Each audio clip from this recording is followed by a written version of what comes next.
റെക്കോർഡിട്ട വീണ്ടും വിഴിഞ്ഞം അന്താരാഷ്ട്ര തുറമുഖം. തുറമുഖത്തെ ചരക്ക് നീക്കം 5 ലക്ഷം കടന്നു. ചുരുങ്ങിയ സമയത്തിലാണ് ഈ നേട്ടം. വിഴിഞ്ഞം തുറമുഖത്തിന്റെ അഭിമാനകരമായ ഒരു കാൽവെപ്പാണിതെന്നും മന്ത്രി വി.എൻ. വാസവൻ പറഞ്ഞു.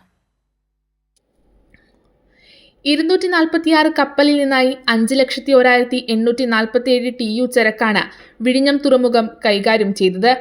ചരക്കുനീക്കത്തിൽ വിഴിഞ്ഞം അന്താരാഷ്ട്ര തുറമുഖത്തിന്റെ റെക്കോർഡാണിത്. വിഴിഞ്ഞം തുറമുഖത്തിന്റെ അഭിമാനകരമായ കാൽവെപ്പാണിതെന്നും ആഗോള മാരിടൈം മേഖലയിലെ വിഴിഞ്ഞം തുറമുഖത്തിന്റെ പ്രാധാന്യമാണ് കാണിക്കുന്നതെന്നും മന്ത്രി വി.എൻ. വാസവൻ പറഞ്ഞു. തുറമുഖത്തിന്റെ ഒന്നാം ഘട്ടത്തിൽ വാർഷിക കൈകാര്യശേഷിയായി നിശ്ചയിച്ചത് 10 ലക്ഷം TU ആണ്. 2024 ജൂലൈ മുതൽ ഡിസംബർ 2 വരെ ട്രയൽ ഓപ്പറേഷനായിരുന്നു. ഇക്കഴിഞ്ഞ മാർച്ചിൽ മാത്രം 53 ചരക്ക് കപ്പൽ തുറമുഖത്തെത്തി. 1,12,562 TU ചരക്കാണ് കൈകാര്യം ചെയ്തത്. മൊത്തം കപ്പലുകൾ വന്നതിൽ 144 എണ്ണം രാജ്യത്തെ വിവിധ തുറമുഖത്തുനിന്ന് വരികയും പോവുകയും ചെയ്ത ചെറുകപ്പലുകളാണ്.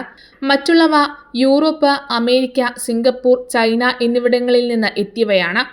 MSC ജെറ്റ് സർവീസ് ആരംഭിച്ചതോടെ അന്താരാഷ്ട്ര രംഗത്ത് വിഴിഞ്ഞം തുറമുഖത്തിന് കൂടുതൽ ശ്രദ്ധ നേടാൻ കഴിഞ്ഞു. ഇന്ത്യയിൽ ജെറ്റ് സർവീസിന്റെ ഒരേയൊരു ഡെസ്റ്റിനേഷൻ വിഴിഞ്ഞമാണ്. കൈരളി ന്യൂസ്, തിരുവനന്തപുരം.